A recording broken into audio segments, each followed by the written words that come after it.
It was just after 9 when I noticed how quiet my apartment felt. I'd been listening to the hum of the microwave and the occasional creak from the radiator, but when those sounds faded, it was just still. The kind of stillness that makes you feel like the world outside your walls has been switched off. I lived alone on the second floor of an older building, 3 apartments upstairs, 3 down, and my neighbors were the kind of people who didn't make much noise. Which is why the silence didn't bother me. Usually. That night, I had leftovers reheating and a blanket waiting on the couch. My plan was simple: eat, maybe watch something, then sleep. My phone was charging on the counter, a small glowing rectangle in the dim light. The knock came just as I was reaching for a plate. It was firm, not rushed, the sound of someone who expected me to open up. I froze, half expecting a second knock immediately. Instead, there was a pause, just long enough for me to wonder if I'd imagined it. Then it came again, slower this time. I put the plate down and walked toward the door.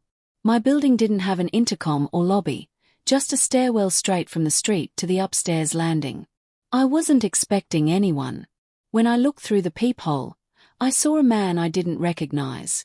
He wore a dark windbreaker and a baseball cap pulled low. The shadow from the cap's brim cut his face in half, leaving his mouth visible but his eyes hidden. In his hands was a medium-sized brown package. It wasn't branded, no logo, no stickers, just plain cardboard sealed with wide strips of clear tape. "Delivery," he said, his voice low, like he didn't want to disturb anyone else. I didn't move to unlock the door. I didn't order anything. His mouth twitched into a thin smile. "This is for you. Need a signature." "From who?" I asked. He tilted the package slightly, but not enough for me to see a label. "It's already paid for." I swallowed. "Can you just leave it there?" "Need the signature. In person." The way he said it wasn't impatient, but final, like it wasn't up for discussion. "I'm not opening the door," I said, my voice sharper than I meant it to be. He looked straight at the peephole then. For a moment, I thought I saw the pale glint of his eyes, but then he lowered his head slightly and the brim shadowed them again. "It's cold out here," he said. "Won't take a second." My skin prickled. Wrong address. His smile widened, and that's when I noticed something strange. My name, my full name, was faintly written on the box in black marker. Not printed on a shipping label. Handwritten. I stepped back from the door without answering. The knocking came again, faster now. "Come on. Just open up." I didn't reply. I didn't even want to be standing that close. The knock stopped. Silence. I moved toward my kitchen, thinking maybe he'd given up, when I heard the soft metallic rattle of my doorknob turning. The lock held, but the slow, deliberate movement made my stomach twist. Then he spoke again, lower this time, almost like he was right against the wood. "You ordered this. You don't remember, but you did." My phone was on the counter. I picked it up with shaking hands and dialed 911. I told the dispatcher there was a man trying to get into my apartment.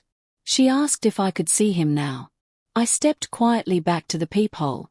Empty landing. "He's gone," I whispered. "Stay inside," she said. "Officers are on the way. Keep the door locked." I stood there for another minute, straining to hear footsteps on the stairs. Nothing. The dispatcher stayed on the line until she said the officers were close. That's when I heard it. Not from the door, from the back of my apartment. The faint, deliberate slide of my bedroom window opening. I dropped the phone. My body moved before my brain could catch up, sprinting toward the front door, unlocking it, yanking it open so hard it slammed into the wall. I bolted down the stairs, barefoot, into the parking lot just as 2 police cruisers pulled in. The officers went up with flashlights and weapons ready. They didn't find him. My bedroom window lock was broken clean in half. One officer told me it was probably a burglary attempt. Maybe he thought I wasn't home. I nodded, but my mind was caught on something I hadn't told them.